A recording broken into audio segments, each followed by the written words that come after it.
7 seconds. Oladipo to win it. Another one! He got Another it! one! Another one! Kyrie,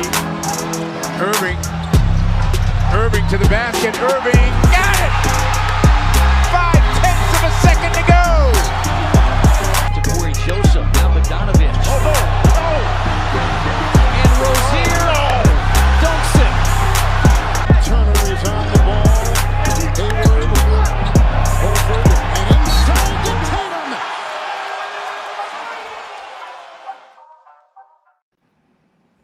Welcome into Celtics Postgame Live, everybody. I'm Justin Lowe. Alongside with me, I have Seamus Zarlingo. Celtics every day. We're getting you guys covered for Celtics Postgame Live, where the Celtics are coming off of an overtime victory over the Indiana Pacers, 101-98. It definitely wasn't pretty, Seamus, but you take what you can get when you're fighting, trying to get back to 500.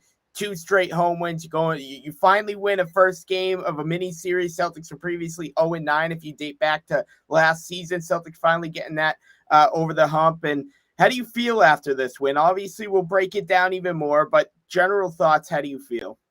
Well, first of all, hats off to that intro. That intro was amazing. Whoever made that, hats off for that. Obviously, we've had a lot of good games against the Pacers over the past couple of years, and this was an extension of that, really. And I think tonight, a couple of points were proven about the Celtics in terms of on what level of team they're on. I mean, you look at the Pacers tonight, heavily depleted team. This is probably a team that we should go out and, probably handle at the end of the day, considering our talent, and we just didn't. It came down to, obviously, overtime and it really came down to the last possession where they heaved it down court, and they had a chance to tie the game, but they could not because they had to go full court. And I think tonight, it just proved that we were on the level of that team more than anything to me, but it was a good, solid win. We actually pulled this game out, which is all you could really ask for at this point moving forward, because these type of games, usually these are the type of games where we implode and walk away with an L. But tonight, we walk away with the W. So that is what is most important. Now, we'll get to Jason Tatum a little bit later because he did have eight turnovers on the night. So not the prettiest game from Tatum, but let's be honest, did anyone on the Celtics have the prettiest of games other than maybe our player spotlight, Robert Williams, tonight, who ended up having 4 steals, 3 blocks, 12 rebounds, and 14 points, shooting 4 or 5 from the field. Rob, what did you like from Robert Williams tonight? I mean, he was doing it on both ends of the floor. He was super active, and a big reason why the Celtics were able to pull this one out.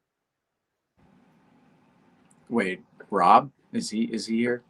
Oh, did I say? Oh no, I'm sorry. No, I'm sorry. Seamus, it's force of habit. I was like, yeah. Am I we're talking about something? No, right. That and we're talking about Ross. So no, what did you see, Seamus, tonight that's really stuck out to you about Robert Williams? I mean, he's been doing this all season, but tonight especially was a huge game for him.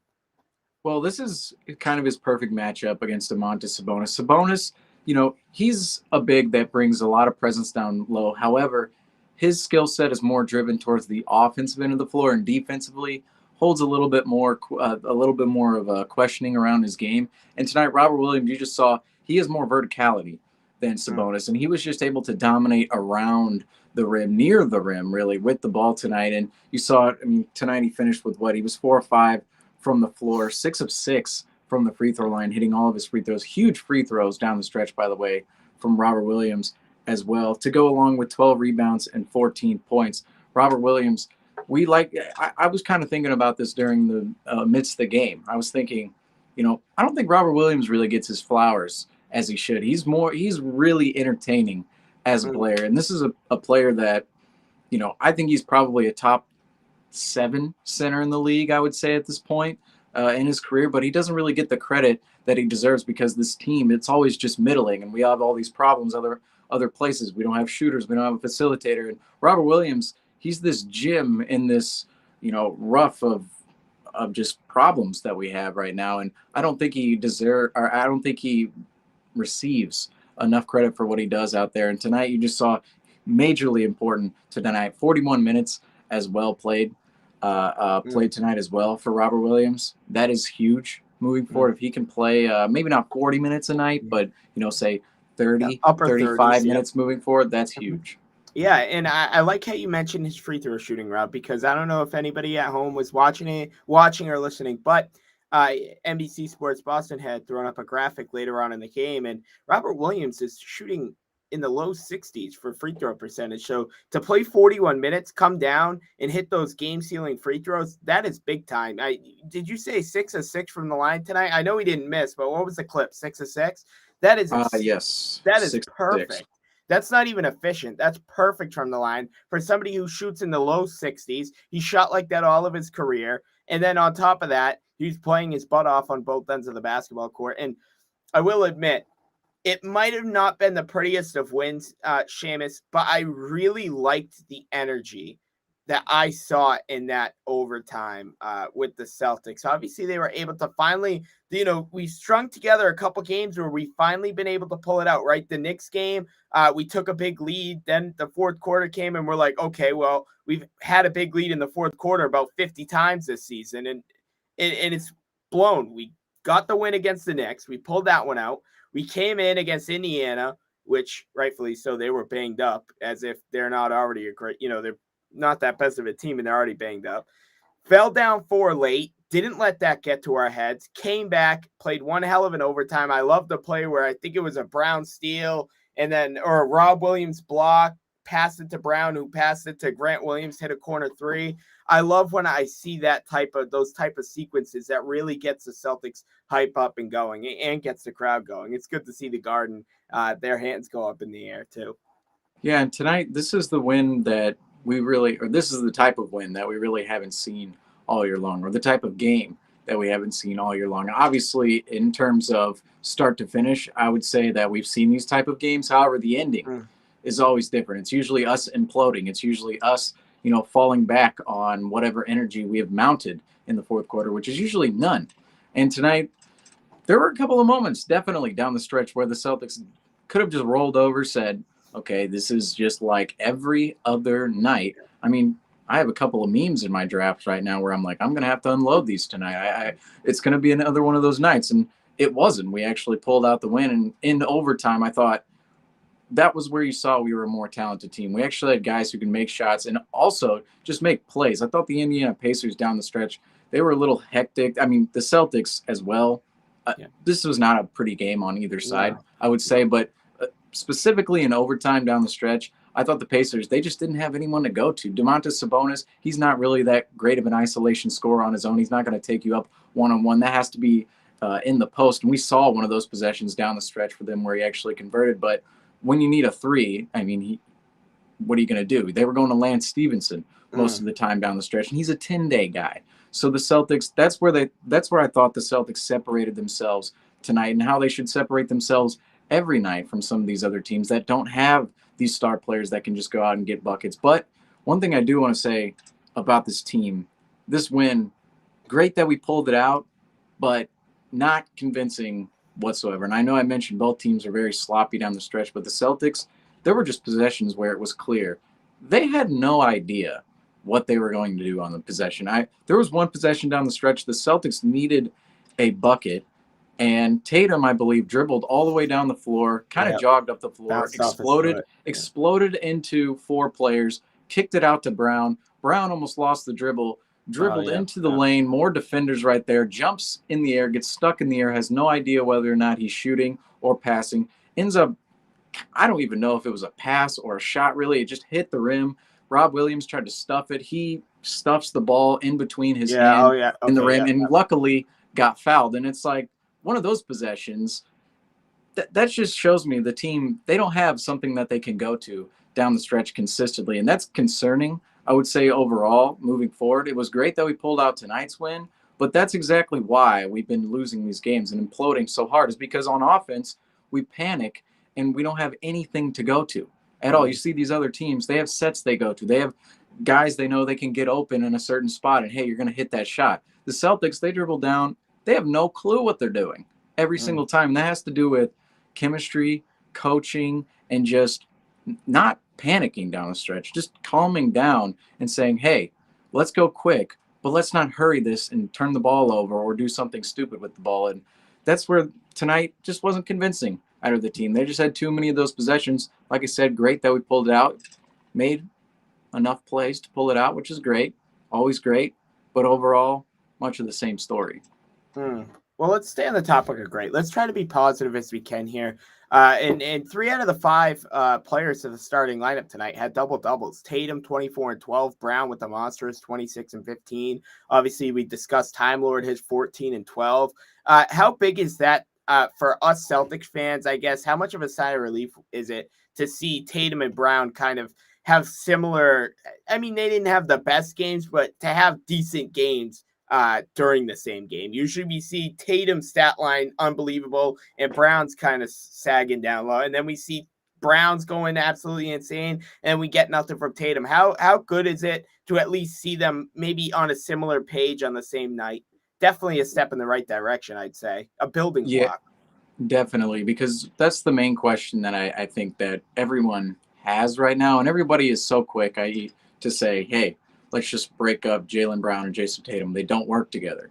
Now, there's evidence out there that, hey, they have not been the best of pairings, no doubt. But they're still very, very early into this stage of owning the team, essentially, or having the keys of the franchise together.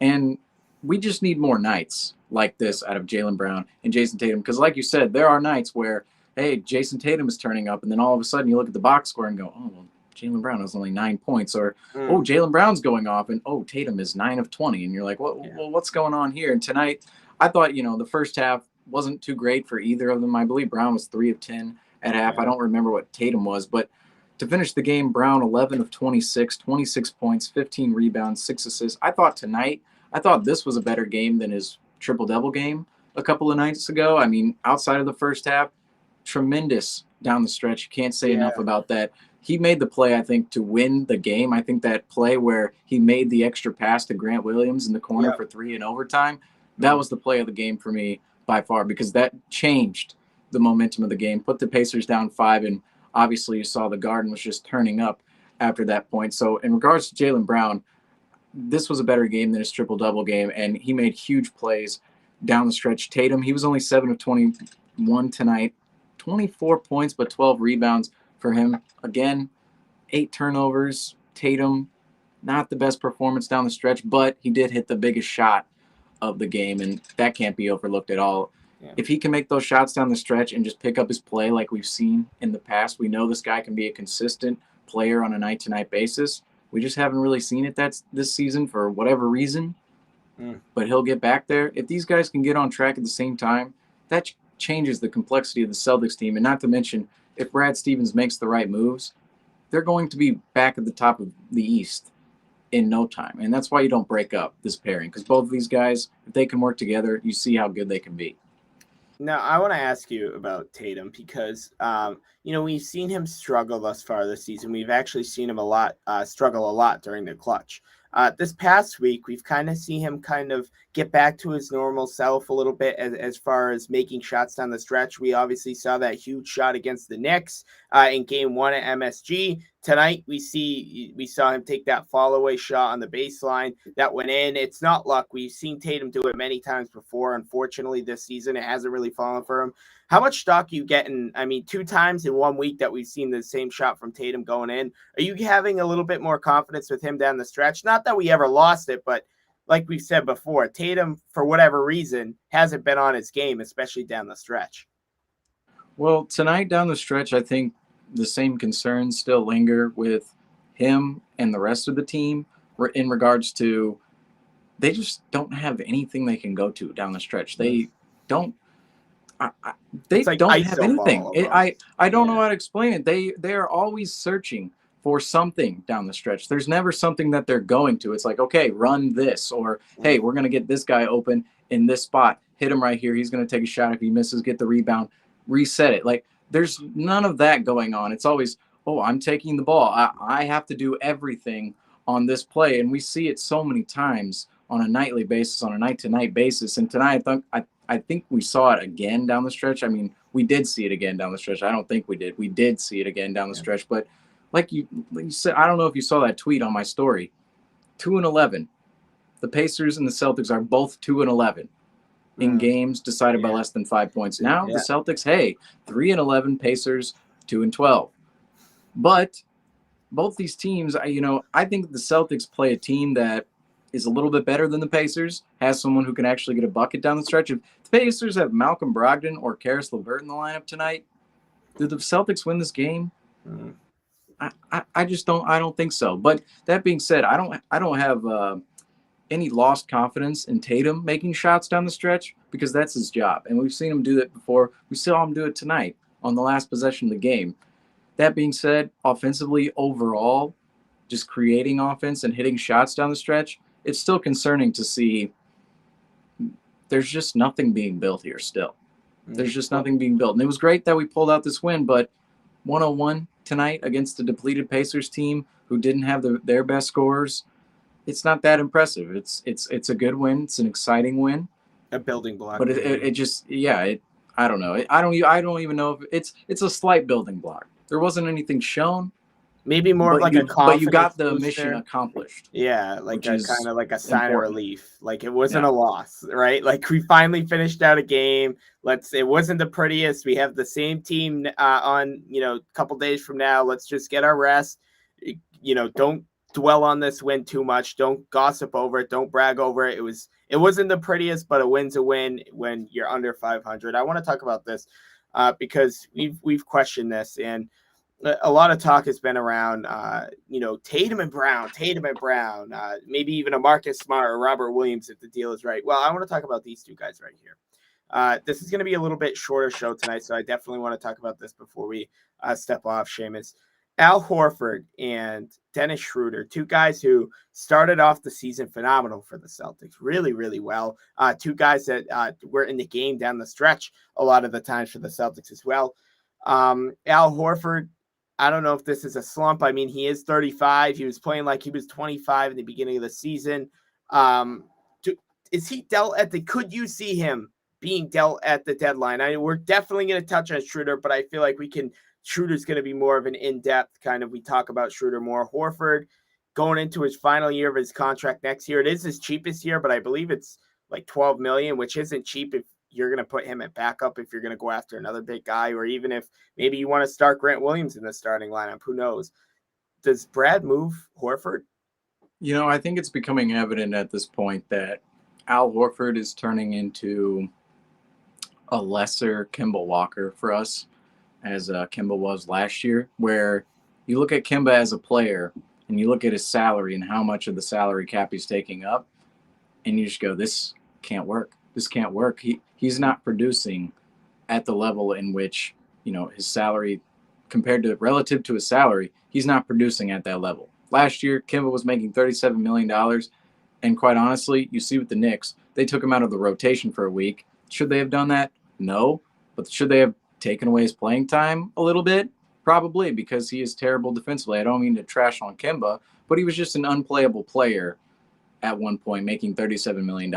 You just can't have that on your roster when you're trying to compete for a title, which is the Celtics' ultimate goal down the stretch. But now Al Horford, he's not unplayable, but he's certainly not producing at a $27.5 million salary player. Level, yeah. So, $26.5 million next year. I thought at one point, hey, maybe the Celtics would be able to bring that back. They could still do something with that salary, or like I said, they could waive him, stretch that salary, bring him back on a minimum, and then he's back, for $8 million a year the next 2 years or something like that.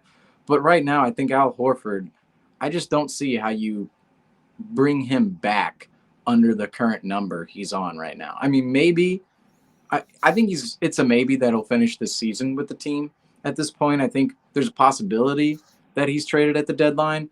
I don't know who the suitors would be. I haven't really looked into that thus far for, Al Horford, but I don't know who the suitors would be and, what the salaries would look like. He's making $27 million this year, but over the summer, that 26.5, I don't see how you can bring that back onto the books next year, knowing the production level you're probably going to get out of a 36 going on to 37-year-old Al Horford next year. I think at this point, he's probably only on the decline. There's no spike back up in his play. Yeah. We've seen the best of Al Horford. I think it was that stretch last year and even coming into this year, but we're kind of seeing right now Al Horford, he's 35. He is kind of on the back end of his career. He is on the back end of his career, and he's on the back end of his last near max contract. So I think there's a possibility of that, wave and stretch scenario happening with Al Horford. I still think, and that's the route. If you did want to bring him back, maybe that's the route you explore. But like I said, his production level this season, or what it's developing into, not great. Not great. I think it's definitely a possibility that he's moved if they're not, picturing him in the future.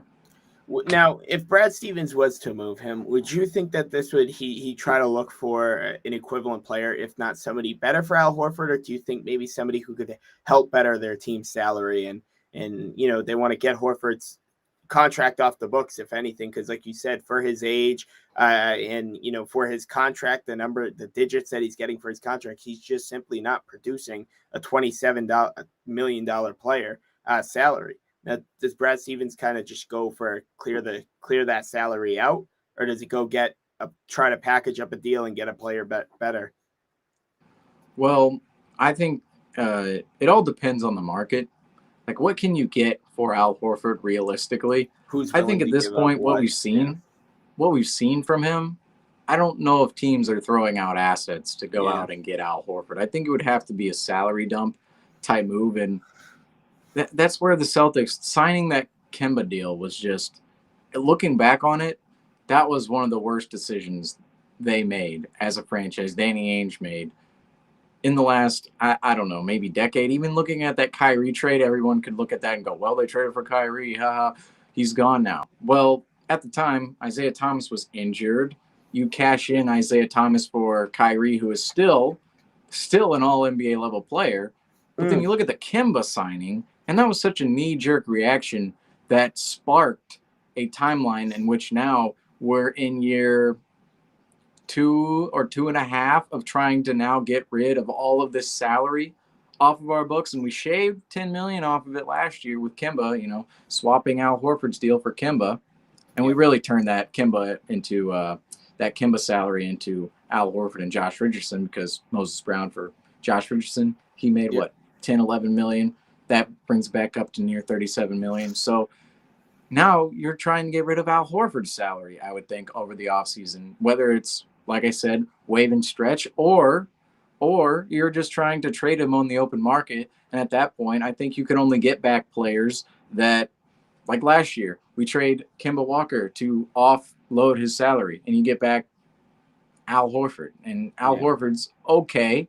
He's okay, but he's not an all-star level player like he used to be, and he's kind of teetering on the brink of being a reliable role player at this point. I think if you tried to move his salary now, I don't think there's really much you can get out of him on the open market at all. I mean, you would have to try to find someone that you really liked and the other team just was not interested in or at all, or trying to unload that salary. I'm sure there are a couple of deals out there that would work for Al Horford and that could maybe go down for Al Horford, but it's going to be tricky. His salary's pretty hefty. His salary's pretty hefty for the type of player he is. I will say this, though. Next season, if we still have him on the books, much easier to offload, even at his higher salary, because he's on an expiring deal. That salary will be coming off the books after next season. So Al Horford could go many different directions. Weird. I could spiel on for like 10 minutes on this and somehow come to, I have no idea what's going to happen with Al Horford. There's so many things. Yeah. And what about Dennis Schroeder? Because we know he's kind of on a prove me contract, reportedly turned down nearly 90 million, 84 million, I think to be exact, from the Lakers. Signed here for 5.9, 1-year deal, well, maybe a 1-year rental. Then he plays out of his mind to start the season. We think, okay, well, maybe if it works out, maybe he is going to be worth the money to spend. Now, in the past couple of weeks, he's been in a little bit of a slump. He's been in and out of the lineup. And over the last few games, over the last week or two, Seamus, it seems as if his minutes are coming down and his roll down the stretch is becoming less and less. Is this something maybe Richardson's playing better than Schroeder? Maybe Smart's playing better than Schroeder? Or do you think maybe this is something's going on behind the scenes that we don't know about? Well, I think it might be Ime Udoka finally realizing that Schroeder does not work with the Celtics team whatsoever, especially alongside the players that he wants to play down the stretch, who are Marcus Smart, Josh Richardson, Jason Tatum, Jaylen Brown. I shouldn't throw in Josh Richardson. I should throw in Rob Williams into that mix. If you throw in or Al Horford, if you throw in Dennis Schroeder to that lineup, I don't know what it brings you. If you have Smart, Schroeder, Tatum, Brown out there down the stretch, and you throw in Williams or Al Horford or whoever the matchup calls for, Richardson maybe, if both teams are going small ball, he's not really bringing anything to that lineup next to Smart. We discussed this a couple of times where Dennis Schroeder and Marcus Smart, they just don't work together. They're both. Marcus Smart is a facilitating point guard who's an average facilitating point guard who can't really shoot and isn't that big of a scorer off the dribble either. And Dennis Schroeder, he's a scorer off the dribble, but that's really all he does. He's an isolation scorer. Okay facilitator, like I said, very aggressive player, but he's not someone that you feel comfortable with just running the offense and getting everything moving and distributing to certain guys and making everything happen. He's just not that type of point guard. He's your typical scoring guard. And so those two players I just think cannot fit into the same lineup. And when you put them next to Jason Tatum and Jaylen Brown, who they need to develop a little bit more in their decision-making down the stretch. And I think a lot of that this year has to do with coaching because there doesn't seem to be anything in place, like I mentioned, down the stretch on offense. And I don't know how much that has to do with Brown and Tatum being hectic or how much that has to do with the coaching just not having anything put in right there. I have no idea what's going on there. But I've lost my train of thought on this already. But Jason Tatum and Jaylen Brown and Dennis Schroeder and Marcus Smart, they don't fit together at all. And Dennis Schroeder, I think, at the end of the day, you have to make the executive decision. Who are you going to cut down the stretch? You can't just play your top 5 guys together down the stretch. You have to make some sort of executive decision that, hey, this guy, he's just going to work better with this lineup rather than our 5th best player or, our 4th best player or 3rd, if you want to talk about Dennis Schroeder. And so I think from that standpoint, Dennis Schroeder, he's definitely gone. We've talked about this many times on this program where Dennis Schroeder, it doesn't make any sense to keep him past the trade deadline. I don't think we're going to be a team that wants to pay him over the summer, quite frankly. As I just mentioned, he doesn't really fit with our team at all. And we've lost players who with talent many, many times in the past. And Dennis Schroeder, if he just walks in free agency for no reason, what was this season for with Dennis Schroeder? We brought him in, experimented, let him go for nothing.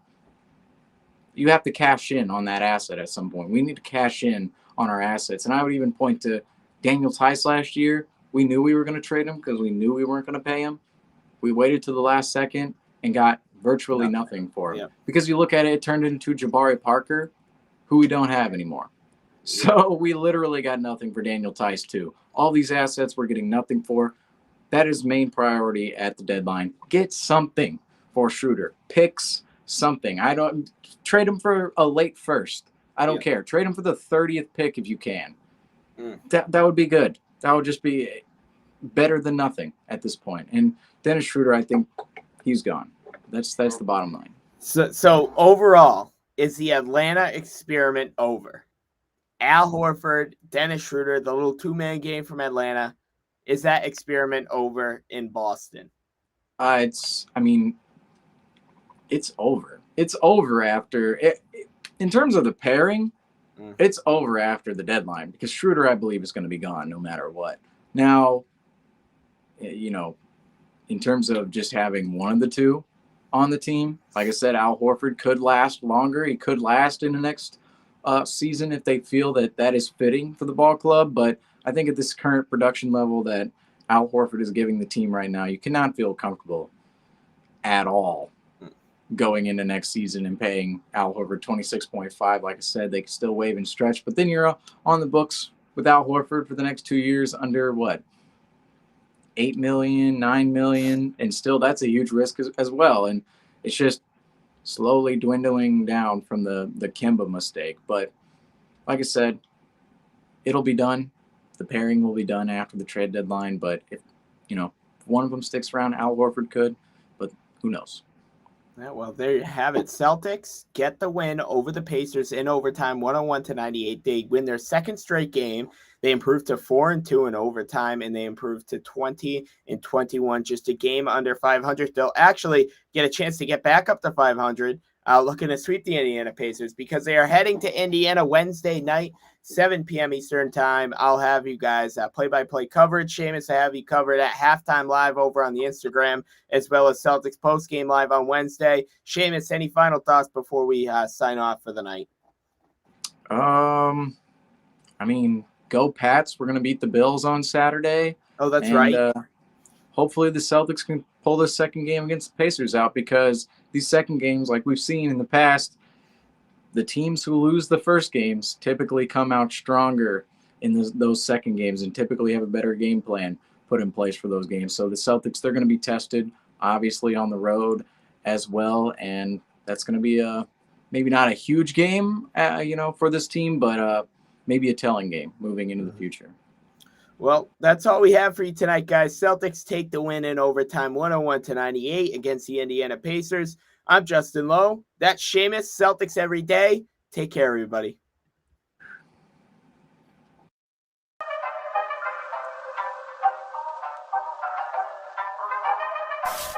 7 seconds. Oladipo to win it. Another one! He got it! Another one! Kyrie, Irving to the basket. Irving got it! 0.5 of a second to go. To Corey Joseph, now Bogdanovich. Oh, no.